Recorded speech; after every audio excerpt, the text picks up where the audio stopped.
அனைவருக்கும் வணக்கம். என் பேர் அபிலாஷ். திங்கள் நகர் பிஸ்னஸ் சென்டரோட பிசி ஹெட்டாக இருக்கேன். இன்றைக்கி நம்ம IC38 எக்ஸாமுக்கு தேவைப்படுற இண்டிவிஜுவல் அண்ட் கமர்ஷியல் இன்சூரன்ஸ் பற்றி தான் நம்ம இன்றைக்கி பார்க்க போகிறோம். முதல்ல நம்ம பார்க்க போகிறது பார்த்திங்கன்னா fire insurance.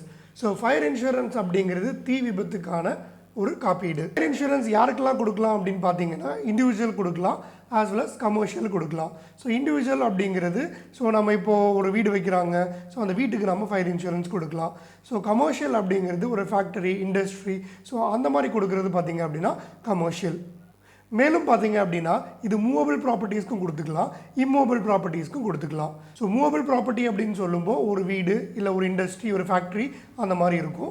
So immovable property அப்படிங்கிறது நம்ம குட்ஸு சொல்லிக்கலாம். ஸோ குடோனில் வச்சுருக்கிற ஸ்டாக் ஆஃப் குட்ஸை நம்ம சொல்லிக்கலாம். ஜென்ரலாக பார்த்தீங்க அப்படின்னா ஃபயர் இன்சூரன்ஸ் தீ விபத்துக்கான காப்பீடு அப்படிங்கிற மாதிரி சொல்லுவோம் நம்ம. பட் இதோட நேம் பார்த்தீங்க அப்படின்னா standard fire and special perils policy அப்படிங்கிறது. ஸோ அதோட ஷார்ட் ஃபார்ம் தான் SFSP. ஸோ ஃபஸ்ட்டு போர்ஷன் பார்த்திங்க அப்படின்னா ஸ்டாண்டர்ட் ஃபயர் அப்படின்னு சொல்கிறோம். ஸோ செகண்ட் போர்ஷன் பார்த்திங்கன்னா ஸ்பெஷல் பெரில்ஸ் அப்படின்னு சொல்கிறோம். ஸோ ஃபஸ்ட்டு போர்ஷன் பார்த்திங்க அப்படின்னா ஃபயர் அப்படிங்கிற ஒரு ஆபத்தை குறிக்குது.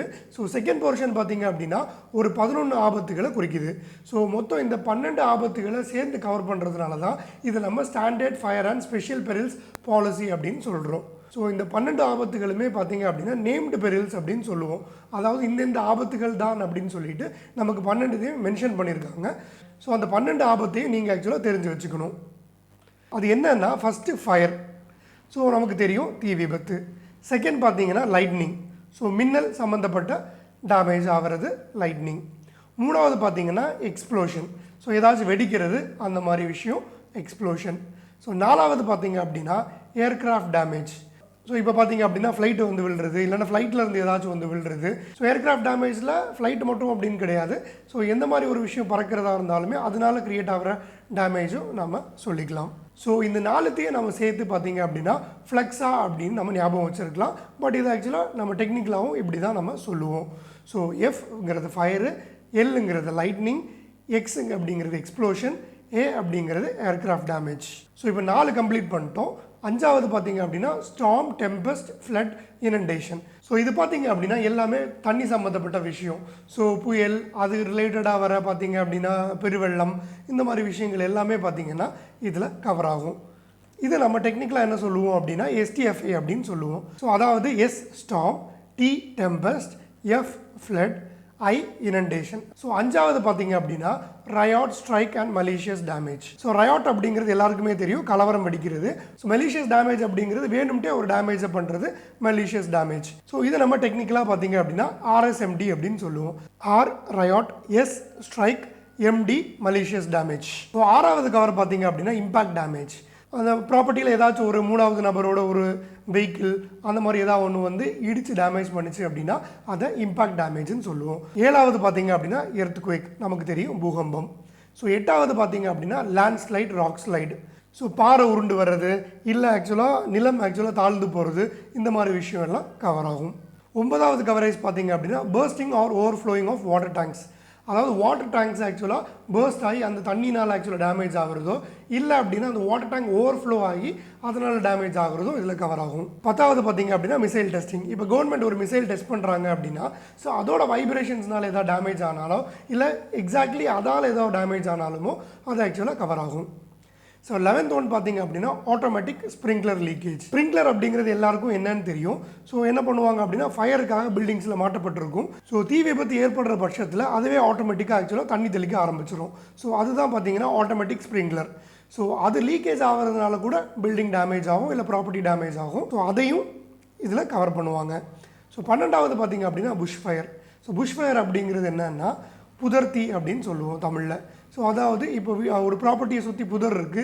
ஸோ இந்த புதர்னால தீ விபத்து ஏற்பட்டுச்சு அப்படின்னு வைங்களேன். ஸோ அது பார்த்திங்க அப்படின்னா புஷ் ஃபயரில் வரும். எக்ஸ்க்ளூஷன்ஸ். ஸோ இந்த பாலிசியில் என்னென்ன கவர் ஆகாது அப்படின்னு பார்த்தீங்கன்னா வார் கவர் ஆகாது. ஸோ அதாவது போர் கவர் ஆகாது. அப்புறம் நியூக்ளியர் ரிலேட்டடாக ஏதாச்சும் விஷயம்னா அது கவர் ஆகாது. ரேடியேஷன், ஸோ கதிர்வீச்சு ரிலேட்டடாக ஏதாச்சும் இருந்துச்சுன்னா அதுவும் கவர் ஆகாது. கடைசியாக பார்த்தீங்க அப்படின்னா பொல்யூஷன், மாசுபடுறது மூலியமாக ஏதாச்சும் ஒரு டேமேஜ் ஆச்சு அப்படின்னா அது கவர் ஆகாது. ஸோ இப்போ நம்ம ஃபயர் இன்சூரன்ஸ் கொடுக்குறோம் அப்படின்னு சொல்லிட்டோம். ஸோ அதுக்கு எப்படி வேல்யூ ஃபிக்ஸ் பண்ணுவோம் அப்படிங்கிறத தான் பார்க்க போகிறோம். ஸோ இதில் பார்த்தீங்கன்னா 2 விஷயம் இருக்குது. ஒன்று மார்க்கெட் வேல்யூ, அதை எம்வி அப்படின்னு சொல்லுவோம். இன்னொன்று பார்த்தீங்கன்னா ரீஇன்ஸ்டேட்மெண்ட் வேல்யூ, அதை ஆர்ஐவி அப்படின்னு சொல்லுவோம். ஸோ மார்க்கெட் வேல்யூ அப்படிங்கிறது என்ன அப்படின்னா, ஸோ இதில் டிப்ரிசியேஷன், அதாவது தேய்மானத்தை கணக்கிடப்படும். ரீஇன்ஸ்டேட்மெண்ட் வேல்யூவில் பார்த்தீங்க அப்படின்னா தேய்மானம் கணக்கிடப்படாது. ஸோ இந்த பாயிண்ட் ஆக்சுவலாக நோட் பண்ணிக்கணும். ஸோ நீங்கள் மார்க்கெட் வேல்யூவில் ஒரு பாலிசி எடுத்திருந்தீங்க அப்படின்னா உங்களுக்கு எவ்வளோ லாஸ் ஆகுதோ அந்த அமௌண்ட் ஆக்சுவலாக கம்பெனி பே பண்ணணும். பட் ரீஇன்ஸ்டேட்மெண்ட் வேல்யூவில் நீங்கள் பாலிசி எடுத்திருந்தீங்க அப்படின்னா, ஸோ அந்த ஒரு ப்ராப்பர்ட்டி இல்லை ஒரு மெஷினரி இருக்குது அப்படின்னா அதை ரீப்ளேஸ் பண்ணுறதுக்கு என்ன காஸ்ட் வருமோ அந்த காஸ்ட் ஆக்சுவலாக கம்பெனி பே பண்ணணும். எந்தெந்த பாலிசிஸ்க்கு மார்க்கெட் வேல்யூ வச்சு வேல்யூ எடுப்பாங்க அப்படின்னு பார்த்தீங்கன்னா ஸ்டாக்ஸ் இன் ப்ராசஸ், இந்த மாதிரி விஷயங்கள். வேறஸ் ரீஇன்ஸ்டேட்மெண்ட் வேல்யூ எதுக்கு எடுப்பாங்க அப்படின்னா ஃபிக்ஸ்டாக இருக்கிற அசெட்ஸ், அதாவது பில்டிங், மெஷினரி, இந்த மாதிரி விஷயத்துக்கு எல்லாமே ரீஇன்ஸ்டேட்மெண்ட் வேல்யூ எடுப்பாங்க. ஃபயரில் இருக்கிற டைப் ஆஃப் பாலிசிஸ் பற்றி பார்க்க போகிறோம். ஸோ இதில் மெயினான விஷயம் பார்த்தீங்கன்னா ஒரு டிக்ளரேஷன் பாலிசின்னு ஒன்று இருக்குது, ஃப்ளோட்டர் பாலிசி அப்படின்னு இருக்குது. ஸோ டிக்ளரேஷன் பாலிசி அப்படிங்கிறது ஒரு சிங்கிள் லொக்கேஷனில் பார்த்தீங்கன்னா, ஃபார் எக்ஸாம்பிள் ஒரு குடோன் எடுத்துக்கோங்க. ஸோ அந்த குடோனில் பொருள் வரும், பொருள் போயிட்டுருக்கும். ஸோ அந்த டைமில் அவங்க என்ன பண்ணுவாங்கன்னா, ஒரு சர்டன் பாயிண்ட் ஆஃப் டைமில் பார்த்தீங்கன்னா அதில் எவ்வளோ பொருள் இருக்குது அப்படின்னு அவங்களால சொல்ல முடியாது. பட் அவங்க எல்லாத்துக்குமே கணக்கு வச்சுருப்பாங்க. பட் ஒரு சிங்கிள் டைம் ஆஃப், ஸோ ஒரு பாயிண்ட் ஆஃப் டைமில் நீங்கள் கேட்டிங்கன்னா அவங்களால சொல்ல முடியாது. ஸோ அந்த மாதிரி ஒரு லொக்கேஷனுக்கு பார்த்தீங்க அப்படின்னா நம்ம டிக்ளரேஷன் பாலிசி கொடுப்போம். ஸோ ஃப்ளோட்டர் பாலிசி அப்படிங்கிறது நிறைய லொக்கேஷன் இன்வால்வ் ஆகிருக்கும். ஸோ அதில் பார்த்தீங்கன்னா சேம் திங் தான். குட்ஸுக்கு இப்போ ஒரு பாயிண்ட் ஆஃப் டைமில் எவ்வளோ குட்ஸ் இருக்குது அப்படிங்கிறது அவங்களுக்கு தெரியாது. ஸோ அந்த மாதிரி லொக்கேஷன்ஸை கவர் பண்ணுறதுக்கு நம்ம ஃப்ளோட்டர் பாலிசி கொடுப்போம். ஸோ ஒரு சிங்கிள் குடோன்னா அது டிக்ளரேஷன் பாலிசின்னு வச்சுக்கோங்க. நிறைய குடோன் அப்படின்னா அது ஃப்ளோட்டர் பாலிசின்னு வச்சுக்கோங்க. ஸோ பிஸ்னஸ் இன்டரப்ஷன் பாலிசி, இது ஒரு ஃபயரை பொறுத்தவரையில் ஒரு ரொம்பவே இம்பார்ட்டண்டான பாலிசி. ஸோ இதுக்கு இன்னொரு பேர் பார்த்தீங்கன்னா கான்சிக்வென்ஷியல் லாஸ் பாலிசி அப்படின்னு சொல்லுவோம். ஸோ இன்ட்ரப்ஷன் அப்படிங்கிறது ஏதோ ஒரு தடை அப்படின்னு நமக்கு தெரியுது. ஸோ எது தடைப்படுது அப்படின்னா பிஸ்னஸ் தடைப்படுது. ஸோ இப்போ ஒரு ஃபேக்ட்ரி எடுத்துக்கோங்க. அந்த ஃபேக்ட்ரி ஆக்சுவலாக ஃபயர் பாலிசி போட்டிருக்காங்க. ஸோ ஃபயர் பாலிசி போட்டு ஃபயர் ஆகிடுச்சு, ஃபேக்ட்ரியை சரி பண்ணுறதுக்கு டைம் எடுக்கும். ஸோ அந்த டைம் வரைக்கும் அவங்களால பிஸ்னஸ் கண்டினியூ பண்ண முடியாது. ஸோ அதனால் அவங்களுக்கு ஒரு லாஸ் ஏற்படும். ஸோ அதை ஈடுகட்டுறதுக்கான பாலிசி தான் இந்த பிஸ்னஸ் இன்ட்ரப்ஷன் பாலிசி. அதை கான்சிக்வென்ஷியல் லாஸ் பாலிசி அப்படின்னு சொல்லுவோம். சிஎல் இல்லைனா பிஐ அப்படின்னு சொல்லுவோம். ஸோ இது ஒரு கான்செப்ட்டுக்காக நான் ஆக்சுவலாக இந்த கொஷின் எடுத்திருக்கேன். இந்த கொஷினில் பார்த்தீங்க அப்படின்னா தொழில் குறுக்கீடு காப்பீடு, அதுதான் பிஸ்னஸ் இன்டரப்ஷன் பாலிசி. ஸோ அதை ஆக்சுவலாக எந்த பாலிசியோடு சேர்த்து எடுக்கணும் அப்படின்னு கேட்டிருக்காங்க. ஸோ அது என்ன அப்படின்னா standard fire and special perils policy, அதாவது தீ மற்றும் சிறப்பு ஆபத்துகள் பாலிசி. ஏன் அப்படின்னா இந்த பிஸ்னஸ் இன்டரப்ஷன் பாலிசி தனியாக எடுக்க முடியாது. அதை ஆக்சுவலாக நம்ம ஃபயர் பாலிசி இருக்குது பார்த்தீங்களா, எஸ்எஃப்எஸ்பி, அந்த பாலிசியோட சேர்த்து தான் நம்ம எடுக்க முடியும். இந்த கொஷின் பார்த்தீங்க அப்படின்னா தீ காப்பீட்டு பாலிசியில் எது கவர் ஆகாதுன்னு கேட்டிருக்காங்க. ஸோ நமக்கு ஃப்ளட்டு பார்த்தீங்கன்னா, அதாவது வெள்ளம் கவர் ஆகும், எர்த்குவேக் பூகம்பம் கவர் ஆகும், ஃபயர் தீ கவர் ஆகும், பாம்பிங் டியூ டு வார், அதாவது யுத்தத்தின் காரணமாக குண்டு வெடிப்பு, அது ஆக்சுவலாக கவர் ஆகாது. ஏன்னா வார் ஆக்சுவலாக அடிஷ்னல் ப்ரீமியம் வாங்கி கூட நம்ம ஃபயரில் கவர் பண்ண மாட்டோம். ஸோ அடுத்து நம்ம பார்க்க போகிறது பார்த்தீங்கன்னா பர்க்லரி இன்சூரன்ஸ். ஸோ கொள்ளைக்கு எதிரான காப்பீடு தான் இந்த பர்க்லரி இன்சூரன்ஸ். ஸோ இந்த டாபிக் போகிறதுக்கு முன்னாடி நம்ம ஒரு 4 விஷயத்தை பற்றி தெரிஞ்சுக்கணும். அதாவது தெஃப்ட், பர்க்லரி, ராபரி, லார்சனி அப்படிங்கிறது. ஸோ தெஃப்ட் அப்படிங்கிறது என்ன அப்படின்னா, இப்போ ஒருத்தர் ஒரு டேபிளில் ஒரு பேனா வச்சுருக்காரு, அவரை தெரியாமல் அந்த பேனாவை நம்ம ஆக்சுவலாக லாவகமாக எடுத்துகிட்டு வரோம் அப்படின்னா அது பார்த்திங்கன்னா தெஃப்ட்டு தமிழில் என்ன சொல்லுவோம் அப்படின்னா திருட்டு அப்படின்னு சொல்லுவோம். லார்சனி அப்படிங்கிறது பார்த்திங்கன்னா அதுவும் தெஃப்ட்டு தான். பட் தெஃப்ட் அப்படிங்கிறது கொஞ்சம் பெரிய கிரைமை குறிக்கும், லார்சனி அப்படிங்கிறது ஒரு சின்ன கிரைமை குறிக்கும். மற்றபடி லார்சனி தெஃப்ட் பார்த்திங்க அப்படின்னா மாற்றி யூஸ் பண்ணக்கூடிய வார்த்தைகள் தான். பட் பார்த்திங்கன்னா அதுக்கு ஒரு மேஜர் டிஃப்ரென்ஸ் இருக்குது. லார்சனி அப்படிங்கிறது சின்ன திருட்டு, தெஃப்ட் அப்படிங்கிறது பெரிய திருட்டு. அடுத்தது பார்த்திங்க அப்படின்னா பர்க்லரி. ஸோ பர்க்லரி பார்த்திங்க அப்படின்னா அதை கொள்ளை அப்படின்னு சொல்லுவோம் தமிழில். ஒரு திருட்டை நம்ம எப்போ கொள்ளை அப்படின்னு சொல்லுவோம் அப்படின்னா, ஸோ ஒரு ஃபோர்ஸ்ஃபுல்லாக வந்து என்ட்ரியாக இருப்பாங்க. ஸோ இப்போ ஒரு வீடு இருக்குது, அந்த வீட்டை ஆக்சுவலாக கதவை உடைச்சு இல்லை ஜன்னலை உடைச்சு இல்லை செவரையை உடைச்சு அந்த மாதிரி உள்ளே புகுந்து திருடுறாங்க அப்படின்னா அதை நம்ம பர்க்லரி அப்படின்னு சொல்லுவோம். ஸோ திருடர்கள் வந்து போன தடயங்கள் நிறையவே இருக்கும் பர்க்லரியை பொறுத்த மட்டும் இல்லை. ராபரியும் பார்த்திங்கன்னா கொள்ளை மாதிரி தான். பட் ராபரியில் பார்த்திங்கன்னா வயலன்ஸ் இன்வால்வ் ஆகிருக்கும். ஸோ இப்போ நம்ம ஒரு வீடு இருக்குது, ஸோ அந்த வீட்டில் ஆக்சுவலாக ஒரு 4 திருடர்கள் உடைச்சி உள்ளே ஏறிட்டாங்க. உள்ளே இருக்கிறவங்க எல்லாருமே அடித்து போட்டு அவங்க வீட்டில் இருக்கிற வேல்யூபிள்ஸ் எல்லாம் திருடிட்டு போயிட்டாங்க அப்படின்னா அதை நம்ம ராபரி அப்படின்னு சொல்லுவோம். இது 4மே க்ரைம் தான். இந்த 4ஐயுமே நம்ம சின்னதுலேருந்து வரிசைப்படுத்தணும் அப்படின்னா ஃபஸ்ட்டு இருக்கிறது லார்சனி, செகண்ட் இருக்கிறது தெஃப்ட்டு, 3வது வர்றது பர்க்லரி, நாலாவது வர்றது ராபரி. ஸோ இதில் என்னென்ன கவரேஜ் ஆகும் அப்படின்னா நம்ம ப்ராப்பர்ட்டியோட டேமேஜ் ஆர் லாஸ் நம்ம இதில் கவர் பண்ணுவோம். ஸோ அதுக்கப்புறமா பார்த்திங்க அப்படின்னா கேஷை கவர் பண்ணுவோம். ஸோ இதில் பார்த்திங்க அப்படின்னா கீ கிளாஸ் அப்படின்னு இருக்குது. அதாவது ஒரு லாக்கர் இருக்குது, அந்த லாக்கரை உடைச்சி அவங்க பணம் திருடிட்டு போகிறது அப்படிங்கிறது வேறு. அந்த லாக்கரோட சேம் கீயை போட்டு அவங்க யூஸ் பண்ணி திருடினாங்க அப்படின்னா அது நம்ம ஆக்சுவலாக கவர் கொடுக்க மாட்டோம். பட் அதில் கீ கிளாஸ் அப்படின்னு ஒரு விஷயம் இருக்குது. ஆனால் அந்த திருடர்கள் பார்த்திங்க அப்படின்னா உங்களை அடித்து போட்டு அந்த கீ எடுத்தாலோ இல்லை உங்களை மிரட்டி அந்த கீ எடுத்து ஓப்பன் பண்ணி சேஃபில் இருக்கிற காசோ இல்லை ஜுவல் எடுத்துகிட்டு போயிட்டாங்க அப்படின்னா அது கவர் ஆகும். ஸோ இதை தான் நம்ம கீ கிளாஸ் அப்படின்னு சொல்கிறோம். ஸோ அடுத்து நம்ம பார்க்க போகிறது பார்த்திங்கன்னா மணி இன்சூரன்ஸ், அதாவது பண காப்பீடு. இதில் பார்த்தீங்கன்னா 2 கவரேஜ் இருக்கும். ஒன்று பார்த்தீங்கன்னா டிரான்சிட் செக்ஷன், இன்னொன்று ப்ரமிசஸ் செக்ஷன். ஸோ இப்போ பணத்தை நம்ம கம்பெனிலேருந்து பேங்க்குக்கு எடுத்துகிட்டு போகிறோம், இல்லை பேங்க்லேருந்து கம்பெனிக்கு எடுத்துகிட்டு வரோம். ஸோ அந்த மாதிரி ஒரு இடப்பட்ட சமயத்தில் ராபரியோ பர்க்லரியோ தெஃப்ட்டோ நடந்துச்சுன்னு வைங்களேன், அதை டிரான்சிட் செக்ஷனில் நம்ம கவர் பண்ணிடலாம். அடுத்தது பார்த்திங்கன்னா ப்ரெமிசஸ் செக்ஷன். இதில் பார்த்திங்க அப்படின்னா கேஷை நம்ம லாக்கரில் வச்சுருக்கோம் கம்பெனியில். ஸோ அந்த டைமில் பர்க்லரியோ ராபரியோ நடந்து அது திருட்டு போயிடுச்சு அப்படின்னா அதை நம்ம இந்த பாலிசியில் கவர் பண்ணிக்கலாம். ஸோ இது பார்த்திங்க அப்படின்னா ப்ரெமிசஸ்லேயே நம்ம கவரேஜ் கொடுக்குறோம், டிரான்சிட்லேயே நம்ம கவரேஜ் கொடுக்குறோம். இதில் இம்பார்ட்டண்ட்டாக நீங்கள் நோட் பண்ண வேண்டிய விஷயம் என்ன அப்படின்னா இந்த டிரான்சிட் செக்ஷனில் பார்த்திங்க அப்படின்னா தெஃப்ட் கவர் ஆகும். ஸோ நீங்கள் இப்போ காசை கம்பெனிலேருந்து பேங்க்குக்கு எடுத்துகிட்டு போகிறீங்க. ஸோ நீங்கள் எடுத்துகிட்டு போயிட்டு இருக்கும்போது உங்களை அடித்து போட்டு தான் காசை எடுத்துகிட்டு போகணுன்னு கிடையாது. உங்களுக்கு தெரியாமல் உங்ககிட்ட இருந்து லாபகமாக அவங்க உருவிட்டு போனாலுமே ஆக்சுவலாக டிரான்சிட் செக்ஷனில் கவர் ஆகும். இந்த கொஷின் பார்த்திங்க அப்படின்னா பண காப்பீடு பாலிசியில் என்னென்ன கவர் ஆகும் அப்படின்னு கேட்டிருக்கோம். ஸோ ஃபஸ்ட் ஆப்ஷன் பார்த்திங்கன்னா கையில் உள்ள ரொக்கம், அடுத்தது பார்த்திங்கன்னா மியூச்சுவல் ஃபண்டில் போட்ட அமௌண்ட்டு, மூணாவது பார்த்திங்க அப்படின்னா பேங்க்கில் போட்ட அமௌண்ட்டு, நாலாவது பார்த்திங்கன்னா போஸ்ட் ஆஃபீஸில் போட்ட அமௌண்ட்டு. ஸோ இதில் எதை கவர் பண்ணோம் அப்படின்னா கேஷ் இன் ஹேண்ட், அதாவது கையில் உள்ள ரொக்கம். ஸோ அடுத்த பாலிசி பார்த்திங்க அப்படின்னா ஃபிடிலிட்டி கேரண்டி இன்சூரன்ஸ். ஸோ இந்த பாலிசி எதுக்கு எடுப்பாங்க அப்படின்னா ஒயிட் காலர் கிரைம்ஸ்லேருந்து லாஸ் வரக்கூடாது அப்படிங்கிறதுக்காக எடுப்பாங்க. அதாவது இப்போ ஒரு எம்ப்ளாய் இருக்கார், அவர் டெஸ்க் ஜாப் பார்த்துட்டு இருக்காரு, மேபி எக்ஸாம்பிள் நீங்கள் ஒரு அக்கௌண்டன்ட் எடுத்துக்கோங்க. அவர் என்ன பண்ணுறாரு அப்படின்னா ஒரு ஃப்ராடு பண்ணுறாரு. ஸோ கணக்குகள் எல்லாம் மாற்றி எழுதி கம்பெனிக்கு லாஸை ஏற்படுத்துகிறாரு. ஒரு எம்ப்ளாயர் அவரோட எம்ப்ளாயியோட நேர்மையின்மையினால் ஏற்படுற லாஸை கவர் பண்ணுறது தான் இந்த ஃபிடிலிட்டி கேரண்டி இன்சூரன்ஸ். ஸோ இதில் என்னென்ன கவர் பண்ணுவோம் அப்படின்னா மணி லாஸ் கவர் பண்ணுவோம், இல்லை குட்ஸ் லாஸ் கவர் பண்ணுவோம், செக்யூரிட்டிஸ் லாஸும் கவர் பண்ணுவோம். இது பார்த்திங்க அப்படின்னா அவங்க டியூட்டியில் இருக்கும்போது மட்டும்தான் நடக்கணும். அடுத்தது பார்த்திங்க அப்படின்னா பர்க்லரி மாதிரி விஷயம் நடந்த உடனே நமக்கு தெரிய வந்துடும். பட் இந்த மாதிரி ஒயிட் காலர் கிரைம்ஸ் பார்த்திங்க அப்படின்னா ரொம்ப டிலேடாக தான் நமக்கு தெரிய வரும். ஸோ அவங்க பாலிசி எக்ஸ்பயர் ஆகி 12 மந்த்ஸுக்குள்ளாடி அவங்க அந்த விஷயத்தை டிஸ்கவர் பண்ணணும் அப்படிங்கிறது தான் கண்டிஷன். ஒரு முதலாளி எதன் மூலம் தனது ஊழியர்களின் நேர்மையற்ற செயல்களுக்கு எதிராக காப்பீடு எடுத்துக்கொள்கிறார் அப்படின்னு கேட்டிருக்காங்க. ஸோ அதோட ஆன்சர் பார்த்திங்க அப்படின்னா fidelity guarantee insurance. Jewellers block insurance இது பார்த்திங்க அப்படின்னா நகை கடைக்காரர்களுக்காக கொடுக்கப்படுறது. ஸோ இதில் பார்த்திங்கன்னா 4 செக்ஷன் இருக்கும். ஸோ செக்ஷன் 1 பார்த்திங்க அப்படின்னா ஃப்ளெக்ஸால் இருக்கிற FLEXை கவர் பண்ணுவோம், அதாவது ஃப்ளட்டு, லைட்னிங், எக்ஸ்ப்ளோஷன் கவர் பண்ணுவோம். இதில் ஏர்க்ராஃப்ட் டேமேஜ் நம்ம கவர் பண்ண வேண்டிய அவசியம் இல்லை, அவசியப்படாது, அதனால் அதை எடுத்துக்கோங்க. ஸோ இதை எப்படி ஞாபகம் வச்சுக்கலாம் நீங்கள். அதுக்கப்புறம் பார்த்திங்கன்னா RSMD கவர் ஆகும், அதாவது ரயாட் ஸ்ட்ரைக், மலீஷியஸ் டேமேஜ். அதுக்கப்புறம் பார்த்திங்கன்னா பர்க்லரி கவர் ஆகும், தெஃப்ட் கவர் ஆகும், ராபரி கவர் ஆகும். செக்ஷன் 2 பார்த்திங்க அப்படின்னா இப்போ ஒரு ஜுவல் இருக்குது, அந்த ஜுவல் பார்த்திங்க அப்படின்னா இன்ஷூர்டு, அதாவது பாலிசி எடுத்தவரோட கஸ்டடியில் இருக்கும்போது ஏதாச்சும் டேமேஜ் ஆச்சு அப்படின்னா அது பார்த்திங்கன்னா செக்ஷன் 2ல் கவர் பண்ணிக்கலாம். ஸோ செக்ஷன் 3 பார்த்திங்க அப்படின்னா டிரான்சிட் கவர், அதாவது நகைகளை ஆக்சுவலாக ஒரு இடத்துலேருந்து செஞ்சு ஜுவல்லரிக்கு எடுத்துகிட்டு வரும்போதோ இல்லை ஜுவல்லரியில் செஞ்சு இன்னொரு இடத்துக்கு மாடிஃபிகேஷன்ஸ்க்காக கொண்டு போகும்போது அந்த மாதிரி இடத்துல ஆக்சுவலாக கவர் பண்ணுறது தான் செக்ஷன் 3. செக்ஷன் 4 பார்த்திங்க அப்படின்னா ஜுவல்லரியில் இருக்கிற ஃபர்னிச்சர் அண்ட் ஃபிட்டிங்ஸை கவர் பண்ணுறது தான் செக்ஷன் 4.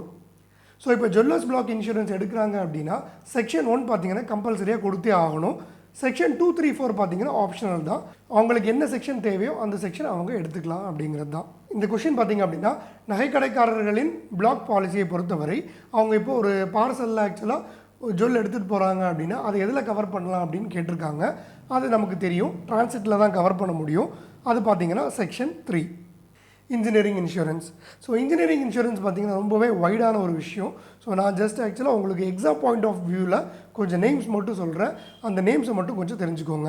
CAR அப்படின்னு ஒரு பாலிசி சொல்லுவோம், அது contractors all risk policy. So all risk பாலிசியில் பார்த்திங்கன்னா எல்லா ரிஸ்க்குமே கவர் ஆகும். மற்றபடி பார்த்திங்கன்னா அந்த பாலிசியில் இது கவர் பண்ண மாட்டோம்னு சொல்லியிருப்பாங்க, அது மட்டும் கவர் பண்ண மாட்டாங்க. அது தவிர்த்து எல்லாமே கவர் பண்ணுறது தான் all risk policy. So contractors all risk policy அப்படின்னா கான்ட்ராக்டருக்கு தேவைப்படுற ஒரு all risk policy. So CPM பார்த்தீங்க அப்படின்னா contractors plant and machinery policy. So இது பிளான்ட் அண்ட் மிஷினரிக்காக கான்ட்ராக்டர்ஸ் எடுக்கிற policy. Erections all risk policy. So இப்போ ஏதாச்சும் ஒரு கட்டுறாங்க அப்படின்னு வைங்களேன், ஒரு எரெக்ஷன் பண்ணுறாங்க கட்டுறாங்க அப்படின்னா ஸோ அந்த இடத்துல தேவைப்படுற ஒரு ஆல் ரிஸ்க் பாலிசி தான் erection all risk policy. Machinery breakdown policy, MP policy. So ஒரு மெஷின் இருக்குது, அந்த மெஷினோட பிரேக் டவுனை கவர் பண்ணுற பாலிசி தான் machinery breakdown policy. Electronic equipment policy, EEI. So இது பார்த்திங்கன்னா ஒரு எலக்ட்ரானிக் எக்யூப்மெண்ட்டை கவர் பண்ணுற பாலிசி. ஃபார் எக்ஸாம்பிள் பார்த்திங்கன்னா இப்போ ஹாஸ்பிட்டலில் இசிஜி மெஷின்ஸ், இஇஜி மெஷின்ஸ் எல்லாம் இருக்கும். ஸோ அந்த மாதிரி விஷயங்களை கவர் பண்ணுறது தான் இந்த எலக்ட்ரானிக் எக்யூப்மெண்ட் பாலிசி. அடுத்தது பார்த்திங்க அப்படின்னா எம்எல்ஓபி, அதாவது மெஷினரி லாஸ் ஆஃப் ப்ராஃபிட்ஸ். ஒரு மெஷின் டேமேஜ் ஆகிறதுனால கண்டிப்பாக அவங்களால பிஸ்னஸ் ஆக்சுவலாக தடைப்படும். ஸோ அதை ஈடுகட்டுறது தான் இந்த எம்எல்ஓபி பாலிசி. ஏஎல்ஓபி ஆர் டிஎஸ்யூ பாலிசி, அதாவது அட்வான்ஸ் லாஸ் ஆஃப் ப்ராஃபிட் இல்லைனா delay in start up policy அப்படின்னு சொல்லுவோம். ஸோ இப்போ ஒரு ஆக்சிடென்ட் நடந்துச்சு, அதனால் ஆக்சுவலி நமக்கு டேமேஜ் ஏற்பட்டுருச்சு. ஸோ அந்த டேமேஜ் எல்லாம் சரி பண்ணி மறுபடியும் அந்த பிஸ்னஸை ஸ்டார்ட் பண்ணுறதுக்கு நமக்கு டைம் எடுக்கும். ஸோ அந்த டைம் வரைக்கும் நமக்கு லாஸ் இருக்கும். ஸோ அந்த லாஸை ஈடுகட்டுறது தான் இந்த advance loss of profit policy. In engineering insurance CIR stands for அப்படின்னு கேட்டிருக்காங்க. இன்ஜினியரிங் இன்சூரன்ஸை பொறுத்தவரையில் சிஐஆர் அப்படிங்கிறது என்னன்னு கேட்டிருக்காங்க. அது contractors all risk. So marine insurance அப்படின்னு கேட்ட உடனே நமக்கு என்ன தோணும் அப்படின்னா ஸோ ஷிப்பு சம்மந்தமான விஷயம் அப்படின்னு தோணும். ஸோ பட் இதில் ரொம்ப வைடான கவரேஜ் இருக்குது. ஸோ இதில் பார்த்தீங்க அப்படின்னா 2 விஷயம் கவர் பண்ணுவோம். ஒன்று கார்கோ, இன்னொன்று ஹல். ஸோ கார்கோ அப்படிங்கிறது பார்த்திங்கன்னா குட்ஸ், ஹல் அப்படிங்கிறது பார்த்திங்கன்னா ஷிப்பு, போட், இந்த மாதிரி விஷயங்கள் ஹல்லுன்னு சொல்லுவோம். ஸோ கார்கோ இன்சூரன்ஸ்னால் என்னென்னு தெரிஞ்சிச்சு, அது குட்ஸை கவர் பண்ணுற ஒரு இன்சூரன்ஸ். ஸோ குட்ஸ் அப்படிங்கிறது ஷிப்பில் தான் போகணும் அப்படின்னு கிடையாது. இன்கேஸ் நீங்கள் லாரியில் ஏற்றி அனுப்பினாலும் அதுக்கும் நீங்கள் மெரின் கார்கோ இன்சூரன்ஸ் எடுக்கலாம். ஸோ இது ஒரு வாயேஜ் பாலிசி. இப்போது பெங்களூர்லேருந்து சென்னைக்கு குட்ஸ் எடுத்துகிட்டு வராங்க அப்படின்னா அந்த வாயேஜ், அந்த பயணம் முடிகிற வரைக்கும் அந்த கவரேஜ் இருக்கும். ஸோ அதனால தான் இதை நம்ம வாயேஜ் பாலிசி அப்படின்னு சொல்கிறோம். ஸோ வாயேஜ் அப்படிங்கிறது தமிழில் பயணம் அப்படின்னு அர்த்தம். So inland transit. ஸோ இது பார்த்திங்க அப்படின்னா இன்லேண்ட் டிரான்சிட்டுக்கும் யூஸ் ஆகும். ஸோ இப்போது நம்ம ஆல்ரெடி சொன்ன எக்ஸாம்பிள் தான் பெங்களூர் டு சென்னை அப்படிங்கிறது இன்லேண்ட் டிரான்சிட், உள்ளூர்லேயே நடக்கிற டிரான்சிட். ஸோ இப்போ நம்ம சென்னையிலேருந்து இட்டாலிக்கு குட்ஸ் எடுத்துகிட்டு போகிறோம் அப்படின்னா ஸோ வாயேஜ் பை சி தேவைப்படுது. ஸோ அதுவும் நம்ம இதில் கவர் பண்ணிக்கலாம். ஸோ அதுக்கப்புறம் பார்த்திங்கன்னா ஏர் மூலியமாக நம்ம குட்ஸ் எடுத்துகிட்டு போகிறதையும் நம்ம கவர் பண்ணிக்கலாம். அதுதான் டிரான்சிட் பை ஏர். அடுத்தது பார்த்திங்க அப்படின்னா மெரைன் ஹல் இன்சூரன்ஸ். ஸோ மெரைன் ஹல் இன்சூரன்ஸ் அப்படிங்கிறது ஷிப்பு, போட், இந்த மாதிரி விஷயங்களை கவர் பண்ணுறது தான் மெரைன் ஹல் இன்சூரன்ஸ். இது பார்த்திங்க அப்படின்னா ஒரு பர்டிகுலர் வாயேஜுக்கும் நம்ம தரலாம், அதாவது ஒரு பர்டிகுலர் பயணத்துக்கும் நம்ம தரலாம், ஒரு பர்டிகுலர் டைமுக்கும் நம்ம தரலாம். அடுத்த பாலிசி பார்த்திங்க அப்படின்னா ஹவுஸ் ஹோல்டர் இன்சூரன்ஸ். ஸோ இது வீட்டுக்காக கொடுக்கப்படுற ஒரு பேக்கேஜ் இன்சூரன்ஸ். பேக்கேஜ் அப்படின்னா நமக்கு தெரியும் நிறைய விஷயங்கள் சேர்ந்து கவர் ஆகும் அப்படிங்கிறது தான். ஸோ இதில் என்னென்ன கவர் ஆகும் அப்படிங்கிறது ஜஸ்ட் பார்த்துக்கோங்க. ஃபஸ்ட்டு பார்த்திங்கன்னா ஃபயர் கவர் ஆகும், செகண்ட் பார்த்திங்கன்னா பர்க்லரி, தெஃப்ட் கவர் ஆகும், மூணாவது பார்த்திங்கன்னா ஜுவல்லரி கவர் ஆகும், நாலாவது பார்த்திங்கன்னா பிளேட் கிளாஸ், அதாவது பார்த்திங்க அப்படின்னா வீட்டுக்கு ஃப்ரண்ட்டில் டெக்கரேஷனுக்காக யூஸ் பண்ணுற கிளாஸஸ். அதுக்கப்புறமா பார்த்திங்கன்னா டொமஸ்டிக் அப்ளைன்சஸ் ஏதாச்சும் பிரேக்கேஜ் ஆச்சுன்னா அது கவர் ஆகும், டெலிவிஷன் செட்ஸ் கவர் ஆகும், அதாவது டிவி கவர் ஆகும். ஸோ சைக்கிள் வச்சுருந்தாங்க அப்படின்னா அதுவும் கவர் ஆகும். ஸோ பேக்கேஜ் கவர் ஆகும். ஸோ அடுத்து கடைசியாக பார்த்திங்க அப்படின்னா தனிநபர் விபத்து கவர் ஆகும், அதாவது பர்சனல் ஆக்சிடென்ட் கவர் ஆகும். ஹவுஸ் ஹோல்டர் இன்சூரன்ஸில் என்னென்ன கவர் ஆகும் அப்படின்னு கேட்டிருக்காங்க. ஃபஸ்ட் ஆப்ஷன் பார்த்திங்கன்னா gold and silver ornaments cover ஆகும் அப்படின்னு கேட்டிருக்காங்க. செகண்ட் பார்த்திங்கன்னா ஷாப்பு கவர் ஆகும் அப்படின்ட்டு. மூணாவது பார்த்திங்கன்னா கார் கவர் ஆகும்னு கேட்டிருக்காங்க. நாலாவது பார்த்திங்கன்னா பார்சல் கவர் ஆகுமா அப்படின்னு கேட்டிருக்காங்க. ஸோ இதில் ஆன்சர் பார்த்திங்க அப்படின்னா gold and silver ornaments. So house holder insurance, அதாவது வீட்டுடைமையாளரின் காப்பீடு எதை கவர் பண்ணணும்னு கேட்டிருக்காங்க. ஸோ வீட்டோட ஸ்ட்ரக்சரை கவர் பண்ணுமா, இல்லை அதோட கண்டென்ட்ஸை கவர் பண்ணுமா, இல்லை ரெண்டுத்தையுமே கவர் பண்ணுமா அப்படின்னு கேட்டிருக்காங்க. ஸோ இதோட ஆன்சர் பார்த்திங்க அப்படின்னா இது வீட்டோட ஸ்ட்ரக்சரையும் கவர் பண்ணும், அட் த சேம் டைம் பார்த்திங்கன்னா உள்ளே இருக்கிற கண்டென்ட்ஸையும் கவர் பண்ணும். ஸோ அடுத்து பார்த்திங்க அப்படின்னா shopkeeper insurance. So shopkeeper insurance அப்படிங்கிறது என்ன அப்படின்னா கடைக்காரர்களுக்காக கொடுக்கப்படுற ஒரு பேக்கேஜ் இன்சூரன்ஸ்.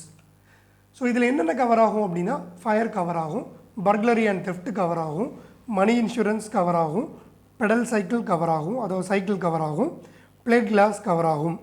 ஸோ ஷாப்புக்கு முன்னாடி அவங்க ஆக்சுவலாக கிளாஸ் போட்டிருப்பாங்க, ஸோ அந்த மாதிரி கிளாஸஸும் கவர் ஆகும்.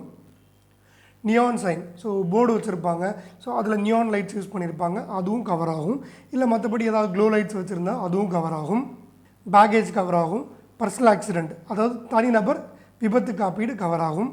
ஃபிடிலிட்டி கேரண்டி, அவங்க எம்ப்ளாயோட நேர்மையின்மையும் கவர் பண்ணும். இதில் பப்ளிக் லைபிலிட்டி, ஸோ இந்த ஷாப்புனால மற்றவங்களுக்கு ஏதாச்சும் ஒரு ஆபத்து ஏற்பட்டுச்சு அப்படின்னா அதுவும் ஆக்சுவலாக நம்ம இதில் கவர் பண்ண முடியும். ஷாப்புக்கு வெளியில் இப்போ 2 பேர் நிற்கிறாங்க. இந்த ஷாப்போட போர்டு பார்த்தீங்கன்னா கழண்டு அவங்க 2 பேர் மேலே விழுந்துருச்சு. ஸோ அதனால் அவங்க 2 பேருக்குமே ஆக்சுவலாக அடிபட்டுருச்சு. ஸோ அந்த மாதிரி லைபிலிட்டிஸும் பார்த்தீங்கன்னா இந்த பாலிசியில் கவர் ஆகும். மொத்தமாக 10 கவரேஜ் இருக்குது. அந்த 10 கவரேஜ் என்ன அப்படின்னு பார்த்துக்கோங்க. ஸோ ஒரு ஆப்ஷனில் கொடுத்தாங்க அப்படின்னா அதை எலிமினேட் பண்ணுறதுக்காச்சும் உங்களுக்கு அட்லீஸ்ட் தெரிஞ்சிருக்கணும். ஸோ இந்த 10 கவரேஜில் 4 இல்லைன்னா அதற்கு மேற்பட்ட கவரேஜ் எடுத்தாங்க அப்படின்னா 15% டிஸ்கவுண்ட் கொடுக்குறோம். ஸோ இல்லை 6 இல்லை 6க்கு மேலே ஆக்சுவலாக கவரேஜ் கொடுத்தோம் அப்படின்னா 25% டிஸ்கவுண்ட் கொடுப்போம். ஸோ ஷாப்கீப்பர் இன்சூரன்ஸில் கடைக்காரரோட காப்பீட்டில் எது கவர் ஆகாது அப்படின்னு கேட்டிருக்காங்க. ஸோ அவங்களோட கவுண்டரில் இருக்கிற அமௌண்ட்டு கவர் ஆகுமான்னு கேட்டிருக்காங்க. ஆமாம், கவர் ஆகும். அதுக்கப்புறம் அவங்க ஆக்சுவலாக கடையிலேருந்து பேங்க்குக்கு காசு எடுத்துகிட்டு போகிறாங்க, டிரான்சிட்டில் எடுத்துகிட்டு போகிறாங்க, அது கண்டிப்பாக கவர் ஆகும். கடையோட சேஃபில் அவங்க அமௌண்ட் வச்சுருக்காங்க, அது கவர் ஆகும்னா அதுவும் கவர் ஆகும். கஸ்டமர் கடைக்கு எடுத்துகிட்டு வர காசு, ஸோ அது பார்த்திங்க அப்படின்னா கவர் ஆகாது. அடுத்து நம்ம பார்க்க போகிறது பார்த்திங்கன்னா motor insurance. So motor insurance பற்றி நமக்கு எல்லாருக்குமே தெரிஞ்சிருக்கும், அது வாகன காப்பீடு. ஸோ நம்ம எதை நம்ம இதில் இன்க்ளூட் பண்ணுறோம் அப்படின்னா மோட்டர் சைக்கிள், இல்லை ஆக்சுவலாக எலக்ட்ரிக் ஸ்கூட்டர்ஸ், ப்ரைவேட் கார், அதாவது white board car, commercial vehicles, அது பார்த்திங்கன்னா 2 இருக்குது. குட்ஸ் எடுத்துகிட்டு போனோம் அப்படின்னா அது குட்ஸ் கேரிங் வெஹிக்கிள், அதை ஜிசிவின்னு சொல்லுவோம். பேசஞ்சர் ஏற்றிட்டு போகிறாங்க அப்படின்னா அதை பிசிவின்னு சொல்லுவோம், அதாவது பேசஞ்சர் கேரிங் வெஹிக்கிள். இல்லை மிஸ்லேனியஸ் டைப் ஆஃப் வெஹிக்கிள், அதாவது க்ரெயின், ஆம்புலன்ஸ், இந்த மாதிரி விஷயங்கள் மிஸ்லேனியஸ் டைப் ஆஃப் வெஹிக்கிள்ஸ்னு சொல்லுவோம். ஸோ இது எல்லாத்தையுமே பார்த்திங்கன்னா மோட்டர் இன்சூரன்ஸில் கவர் பண்ணிக்கலாம். இதில் 2 டைப் ஆஃப் பாலிசி இருக்குது. ஒன்று பார்த்தீங்கன்னா லைபிலிட்டி பாலிசி, இன்னொன்று பார்த்தீங்க அப்படின்னா காம்ப்ரிஹென்சிவ் பாலிசி. லைபிலிட்டி பாலிசி அப்படிங்கிறது என்ன அப்படின்னா நம்ம லோக்கலாக சொல்கிற தேர்ட் பார்ட்டி அப்படிங்கிறது தான். ஸோ இன்சூரன்ஸ் நமக்கு தெரியும், இன்சூரன்ஸ் அப்படிங்கிறது ஒரு கான்ட்ராக்ட், ஸோ ஒரு அக்ரிமெண்ட். ஸோ அந்த அக்ரிமெண்ட் யாருக்கு நடக்குது அப்படின்னா நம்மக்கிட்ட பாலிசி போட வர கிளைண்ட்டுக்கும் நம்ம இன்சூரன்ஸ் கம்பெனிக்கும் நடக்கிறது தான் அந்த அக்ரிமெண்ட். ஸோ அதை தான் நம்ம பாலிசி அப்படின்னு சொல்கிறோம். ஸோ இதில் 2 பேர் இன்வால்வ் ஆகிருப்பாங்க. ஒன்று பார்த்திங்கன்னா கிளைண்ட்டு, இன்னொன்று பார்த்திங்க அப்படின்னா கம்பெனி. ஸோ கிளைண்ட்டை நம்ம ஃபஸ்ட் பார்ட்டின்னு சொல்கிறோம், நம்ம இன்சூரன்ஸ் கம்பெனியை செகண்ட் பார்ட்டின்னு சொல்கிறோம். இவங்க 2 பேரை தவிர்த்து எல்லாருமே பார்த்திங்கன்னா தேர்ட் பார்ட்டி. ஸோ அந்த மாதிரி 3வது நபரை ஆக்சுவலாக கவர் பண்ணுற பாலிசி தான் இந்த லைபிலிட்டி பாலிசி. அதனால தான் நம்ம இதை லோக்கலாக தேர்ட் பார்ட்டி இன்சூரன்ஸ் அப்படின்னு சொல்கிறோம். இப்போ நம்ம வண்டி எடுத்துகிட்டு போய் ஒருத்தர் இடிச்சிட்டோம், உயிர் இழப்பீடு ஆகிடுச்சு அவருக்கு. ஸோ அவருக்கு நம்ம ஆக்சுவலாக கிளைம் காம்பன்சேஷன் கொடுக்க வேண்டியிருக்கும், அதை நமக்கு பதிலாக கம்பெனி கொடுக்கும். ஸோ இந்த பாலிசி இருந்துச்சுன்னா நமக்கு பதிலாக கம்பெனி அந்த காசை கொடுக்கும். ஸோ அதுதான் லைபிலிட்டி பாலிசி. அடுத்த பாலிசி பார்த்திங்கன்னா காம்ப்ரிஹென்சிவ் பாலிசி. ஸோ இதை தான் நம்ம ஆக்சுவலாக லோக்கலாக பேக்கேஜ் பாலிசி அப்படின்னு சொல்கிறோம். ஸோ எதோட பேக்கேஜ் அப்படின்னா இது இந்த காம்ப்ரிஹென்சிவ் பாலிசிக்குள்ளாடி ஓன் டேமேஜ் அப்படின்னு ஒரு போர்ஷன் இருக்கும், ஓடி, அதாவது அந்த வண்டிக்கான ப்ரீமியம். அடுத்தது பார்த்திங்க அப்படின்னா தேர்ட் பார்ட்டி ப்ரீமியம் இருக்கும், அதாவது 3வது நபருக்கு காப்பீட்டுக்கான ப்ரீமியம். ஸோ இந்த 2 ப்ரீமியத்தையும் சேர்த்து அவங்க கட்டுறது தான் நம்ம ஃபுல் இன்சூரன்ஸ்னு சொல்கிறோம். அதுக்கு இன்னொரு பேர் தான் காம்ப்ரிஹென்சிவ் இன்சூரன்ஸ். லைபிலிட்டி பாலிசியில் என்னென்ன கவர் ஆகும் அப்படின்னா, அதாவது தேர்ட் பார்ட்டி இன்சூரன்ஸில் என்னென்ன கவர் ஆகும் அப்படின்னா, ஸோ 3வது நபரோட இறப்பு, இல்லை அவரோட இன்ஜுரி, இல்லை 3வது நபரோட பொருளுக்கான சேதம். ஒரு வண்டி ரோட்டில் ஓடணும் அப்படின்னா அந்த வண்டிக்கு மினிமம் ஒரு தேர்ட் பார்ட்டி இன்சூரன்ஸ் இருக்கணும். அதை சொல்கிறது யார் அப்படின்னா மோட்டார் வெஹிக்கிள் ஆக்ட் 1988 சொல்லுது, அதாவது மோட்டார் வாகன சட்டம் 1988. ஸோ அந்த இன்சூரன்ஸுக்கு ப்ரூஃபாக ஒரு சர்டிஃபிகேட் ஆஃப் இன்சூரன்ஸ் எல்லாருக்கிட்டேயும் கையில் இருக்கணும் அப்படிங்கிறது தான் இந்த மோட்டார் வெஹிக்கிள் ஆக்ட் சொல்லுது. காம்ப்ரிஹென்சிவ் ஒரு பேக்கேஜ் இன்சூரன்ஸ். ஸோ இதில் என்னென்ன கவர் ஆகும் அப்படின்னா நம்ம வண்டியோட டேமேஜ் கவர் ஆகும், டோட்டல் லாஸ் கவர் ஆகும், மற்றபடி பார்த்திங்க அப்படின்னா வெஹிக்கிளோட தெஃப்ட் கவர் ஆகும். ஸோ வண்டியை திருடிட்டு போயிட்டாங்கன்னா அது கவர் ஆகும், வண்டி ஃபயர் ஆகிடுச்சு அப்படின்னா அது கவர் ஆகும், எர்த்குவேக்கில் வண்டி சேதப்பட்டுச்சு அப்படின்னா அது கவர் ஆகும், மற்றபடி ரைட் ஆன் ஸ்ட்ரைக், ஃப்ளட் எல்லாமே கவர் ஆகும். எக்ஸ்க்ளூஷன்ஸ். ஸோ என்ன கவர் ஆகாது அப்படின்னு பார்த்தீங்கன்னா வியர் அண்ட் டியர், அதாவது தேய்மானம் கவர் ஆகாது, மெக்கானிக்கல் பிரேக் டவுன் கவர் ஆகாது, இப்போ அவங்க ஒரு வேலிட் லைசன்ஸ் இல்லாமல் ஓட்டி ஏதாச்சும் டேமேஜ் ஆச்சுன்னா அதுவும் கவர் ஆகாது, இப்போ அந்த வெஹிக்கிளை வச்சு அவங்க ரேஸ் பண்ணுறாங்க, ஸோ ரேசிங் பர்பஸ்க்காக யூஸ் பண்ணுறாங்க அப்படின்னா அது கவர் ஆகாது. மற்றபடி பார்த்திங்கன்னா drunk and drive, so alcohol எடுத்துகிட்டு வண்டியை ஓட்டிகிட்டு போய் எதாவது டேமேஜ் ஆச்சுன்னா அது கவர் ஆகாது. அதுக்கப்புறம் பார்த்திங்கன்னா லாஸ்ட்டாக limitations has to use. So இப்போ ஒரு வண்டி இருக்குது, அந்த வண்டி எதுக்காக செய்யப்பட்டதோ அந்த வேலையை தான் அதை செய்யணும். ஸோ இப்போ நீங்கள் பார்த்தீங்கன்னா ப்ரைவேட் கார் எடுத்துக்கோங்க, அதாவது ஒயிட் போர்டு காரு. ஸோ அந்த காரை பார்த்திங்க அப்படின்னா நீங்கள் ஹையருக்காக ஓட்டக்கூடாது. ஒரு டீ போர்டு கார் எப்படி ஓடுதோ அது மாதிரி நீங்கள் ஓட்டக்கூடாது. பேசஞ்சர்கிட்ட இருந்து காசு வாங்கிட்டு அவங்கள ஒரு இடத்துலேருந்து இன்னொரு இடத்துக்கு கூட்டு போகிற மாதிரி விஷயங்கள் நீங்கள் பண்ணக்கூடாது. ஸோ அந்த மாதிரி மாற்றி பண்ணுற பட்சத்தில் ஏதாவது கிளைம் வந்துச்சு அப்படின்னா அது கவர் ஆகாது. ஸோ அதை தான் நம்ம லிமிடேஷன்ஸ் ஆஸ் டு யூஸ் அப்படின்னு சொல்கிறோம். ஸோ மோட்டார் இன்சூரன்ஸில் யூஸ் பண்ணுற 2 டேர்ம்ஸை பற்றி பார்ப்போம். ஒன்று பார்த்தீங்கன்னா இன்ஷூர்ட் டிக்ளேர்ட் வேல்யூ, அதாவது ஐடிவி அப்படின்னு சொல்லுவோம். அதாவது வண்டியோட வேல்யூவை தான் இந்த மாதிரி நம்ம சொல்கிறோம். ஸோ அதுக்கப்புறமா பார்த்தீங்க அப்படின்னா நோ கிளைம் போனஸ், அது என்சிபி அப்படின்னு சொல்லுவோம். ஸோ ஒரு வருஷத்தில் அவங்க கிளைம் பண்ணல அப்படின்னா நெக்ஸ்ட் இயர் வரும்போது அவங்களுக்கு நாம் ஒரு போனஸ் கொடுப்போம், அதுதான் என்சிபி அப்படின்னு சொல்கிறது. ஸோ அந்த போனஸ்னால் அவங்களோட ப்ரீமியம் கொஞ்சம் கம்மியாகும். அடுத்து நம்ம பார்க்க போகிறது பார்த்திங்க அப்படின்னா பர்சனல் ஆக்சிடென்ட் இன்சூரன்ஸ், அதாவது தனிநபர் விபத்து காப்பீடு. ஆக்சிடென்ட் அப்படிங்கிற வார்த்தையை கேட்ட உடனே நமக்கு மைண்டில் வரது பார்த்திங்க அப்படின்னா ரோடு ஆக்சிடென்ட் தான். பட் ரோடு ஆக்சிடென்ட் மட்டும் கிடையாது ஆக்சிடென்ட். ஸோ ஆக்சிடென்ட் அப்படிங்கிறது என்ன அப்படின்னா அது அன்ஃபார்சீனாக இருக்கணும், அதாவது நம்ம எதிர்பார்க்காத விதமாக நடக்கிற விஷயமா இருக்கணும். ஸோ அடுத்தது பார்த்திங்கன்னா சடன்.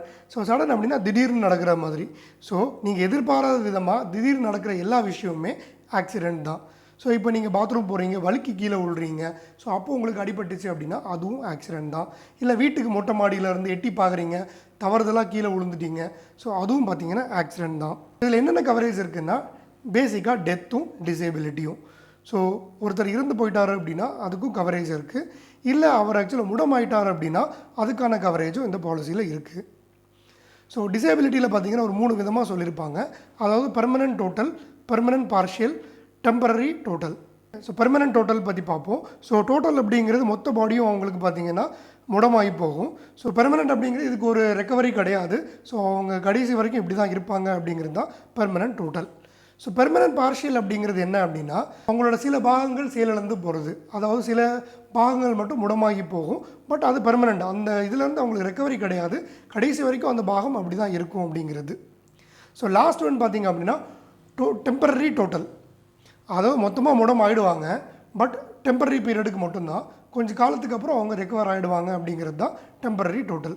ஸோ இந்த மாதிரி 3 விதமான டிசேபிலிட்டியும் நம்ம இந்த பர்சனல் ஆக்சிடென்ட் பாலிசியில் கவர் பண்ணுவோம். ஸோ இதில் பார்த்திங்க அப்படின்னா இது ஒரு benefit type of policy. So இதில் பார்த்திங்க அப்படின்னா நீங்கள் ஒரு 2 PA போட்டிருக்கீங்க, ஸோ அதனால் ஆக்சுவலாக உங்களுக்கு ஒரு PAலேருந்து தான் கவர் கிடைக்கும் அப்படின்னு கிடையாது. ஸோ நீங்கள் 2 பாலிசி எடுத்திருந்தாலுமே 2 பாலிசியோட கவரேஜும் உங்களுக்கு கிடைக்கும். இப்போ நீங்கள் ஒரு கம்பெனியில் ஒரு 7 லட்சம் ரூபாய்க்கு ஒரு PA எடுத்து வச்சுருக்கலாம், இன்னொரு கம்பெனியில் 3 லட்சம் ரூபாய்க்கு PA எடுத்து வச்சுருக்கீங்கன்னா நாளைக்கு நீங்கள் இறந்துட்டீங்க அப்படின்னா இந்த 2 கம்பெனியுமே அவங்க ஒரு 7 lakhs கொடுப்பாங்க, இவங்க ஒரு 3 lakhs கொடுப்பாங்க. ஸோ டோட்டலாக நீங்கள் 10 lakhs வாங்கிக்கலாம். ஸோ இதில் பார்த்திங்க அப்படின்னா 24 hour கவரேஜ் இருக்குது. இந்த பாலிசி ஸ்டார்டிங் பீரியட்லேருந்து எண்டு வரைக்கும் பார்த்திங்கன்னா உங்களுக்கு ஃபுல் கவரேஜ் இருக்குது. இதில் இன்னொரு சிறப்பம்சம் பார்த்திங்க அப்படின்னா இதோட coverage all over the world இருக்குது. நீங்கள் இந்தியாவில் பாலிசி எடுக்கிறீங்க, அதுக்கப்புறம் ஃபாரின் ஏதாவது ஒர்க்குக்கு போயிட்டீங்க, ஸோ அங்கே ஏதாச்சும் உங்களுக்கு ஏதாவது சம்பவம், அங்கே போய் ஏதாச்சும் ஒரு ஆக்சிடென்ட் நடந்தாலும் அதுவும் பார்த்திங்கன்னா இதில் கவர் ஆகும். ஸோ இதில் ப்ரீமியம் பார்த்திங்கன்னா எதை டிபெண்ட் பண்ணியிருக்கோம் அப்படின்னா ரிஸ்க் கேட்டகரி வச்சு தான் டிபெண்ட் பண்ணியிருக்கோம். ஸோ இதில் 3 விதமாக பிரிச்சிருப்பாங்க, normal risk, medium risk, heavy risk. So உங்களுக்கு பேர் பார்த்தாலே தெரியும், நார்மல் ரிஸ்க் அப்படிங்கிறது ரொம்ப சாதாரணமாக ஆஃபீஸில் உட்காந்து வேலை பார்க்குறவங்க, அது அவங்க டெஸ்க் ஜாப் பண்ணிகிட்டு இருப்பாங்க. ஸோ அவங்களுக்கான ரிஸ்க் ரொம்பவே கம்மியாக இருக்கும். ஸோ அதை நார்மல் கேட்டகரியில் வைக்கிறோம்.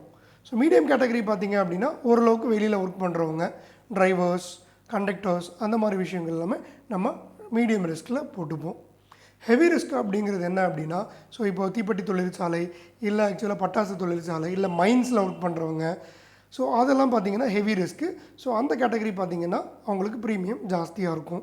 ஸோ இதோட ப்ரீவியஸ் வீடியோவில் பார்த்திங்க அப்படின்னா நம்ம ஹெல்த் இன்சூரன்ஸ் பற்றி பார்த்துருந்தோம். ஸோ அது தவிர்த்தான விஷயங்கள் எல்லாமே நம்ம இந்த வீடியோவில் பார்த்துருக்கோம்.